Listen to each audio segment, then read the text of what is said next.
Hey guys, Ryan with Motorcycle.com out here at the Copper Horse Riding Ranch, not too far from home, checking out the Honda CRF300L and Rally models. Spent a day, half a day on one, half a day on the other, and had a lot of fun. You know, kind of illustrated what's really cool about these bikes is that we're so close to home. We easily could have ridden from our respective homes for all the people out here and came out and did what we did today. And I think it's really cool the way Honda has now positioned the Rally model versus the L model. It seems like even more so there's a clear defined purpose for each one of these bikes. So the Honda CRF300 Rally, that bike is meant to be able to go longer distances, to be a little bit more comfortable. You still get that same kind of dual sport foundation that is the CRF300, but now with that you get a little bit more touring comfort and you get that cool rally styling. What that also gives you is a little bit more wind protection. Honda has actually spent time adding bar weights, rubber dampers to the seat, inserts in the foot pegs, all these things to make the 300 Rally a better highway bike. You know, it's not so buzzy. Well, honestly, neither one of them are really that buzzy until you kind of get over 7,000 RPM. But on the highway cruising at like 60, you're at about 6,000 RPM and everything's smooth. Once you get above that, you start feeling a little bit of the vibrations on both bikes.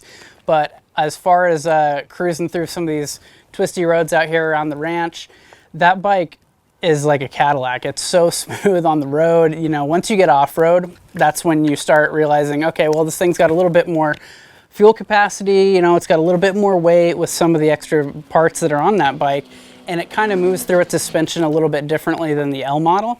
So I think, you know, again, you get that extra capacity in fuel of 3.4 gallons, and then all that extra kind of, we'll call it touring comfort. I mean, it's a small bike, but you could still do a fun tour on this thing.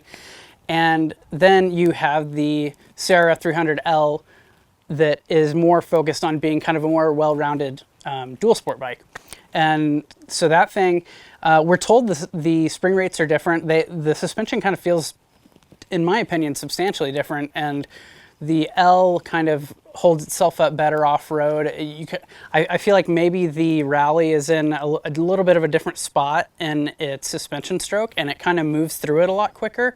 So when you get into something like, you know, a little whoop section or a bunch of, you know, rain ruts or something like that, you kind of get a lot of pitching back and forth with the Rally, whereas the L stays pretty well planted, and they both have, you know, are rated for what, 10.2 inches of suspension travel front and rear. They're pretty close. I think the L has 11.2 inches of ground clearance, whereas the Rally has 10.2. Rally has a little bit taller seat height, but they're both really approachable, and when you sit on them, the Rally kind of squishes down a little bit, so it's pretty similar, but the L does feel a little bit shorter.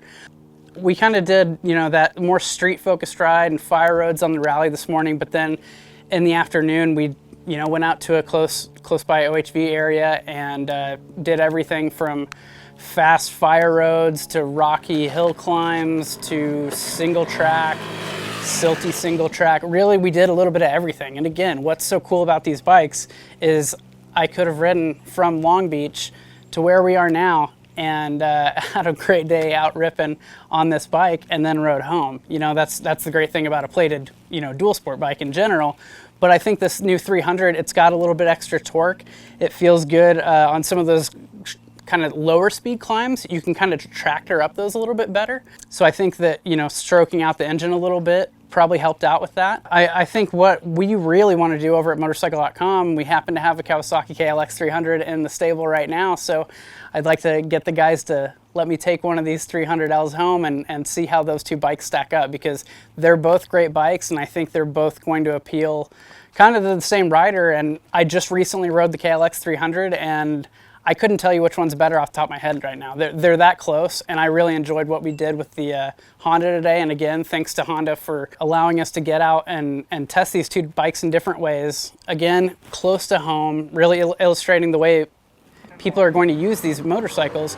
But then also, the end of the day on the 300L, we really got to ride it in some fairly harsh conditions, and we were riding pretty fast, and we got to do some somewhat challenging single track, and it handled it really well. And these are the stock IRC tires. They're not, you know, amazing if you're a dirt guy. You'll want a knobbier tire, I'm sure. But you know, if you're really going to use this bike for commuting, going to school, going for a rip in the hills on the weekend, those tires are going to do just fine. And we had them set from down a little bit from the stock setting. I think they said was 22. We ran them at 18. No issues on road, no issues off road. I wasn't hunting for rocks, but I think you'd be pretty good with 18 pounds of pressure in the front and rear tires. You could probably drop them down if you're going a little slower, but that's kind of preference. And again, what you want to do with the bike, that's also down to your preference. Whether you want to stick to the streets and some longer trips and some fire roads in between, some Forest Service roads, the Rally's going to do it and get you there comfortably. Maybe, I mean, you basically have the same area to strap, you know, a camping kit to the back on both models. But if you want to push yourself a little bit more, get out to the campsite, set up camp, spend the day out in the trails on the weekend, the L might be more up your alley if you're looking to really go ride it off-road and kind of push the limits, and touring isn't so much what you're into. So as far as the brakes are concerned, the Rally actually has a larger front rotor than the L model. When we were out riding it today, it kind of felt like, you know, initially taking off out of here, the suspension is pretty soft on the Rally model again, and I was talking about how it maybe sits in a different spot in its suspension, and again, Honda says it has a different spring rate, but we weren't able to pinpoint the exact differences between the suspension. It just feels a little bit softer, feels like you have a little bit more pitching going on. I assume a lot of that's from the extra fuel capacity, but the front brake felt a little weak. The L, it felt great on-road and off-road. Again, with the tires we had on these bikes, I was never digging into the brakes by any means, but I think the front brake for me felt a little bit better on the CRF300L. Clutch pull on both bikes is extremely light. The slipper clutch is very well tuned, pretty amazing. Like for a new rider, or you know, for someone who's maybe new off-road and they're using the clutch a lot, there is no way that you could get fatigued with that clutch. It's so light, and again, the slipper clutch is awesome. You can bang downshifts and let the clutch out all willy-nilly, and that thing's going to keep the rear from hopping. One thing that Honda has always had as part of their, I don't know, portrayal of their spot in motorcycling has been welcoming new people into motorcycling, and also showing other people, you know, you meet the nicest people on a Honda campaign. This motorcycle is not, you know, going to make your neighbors hate you when you take off out of the garage.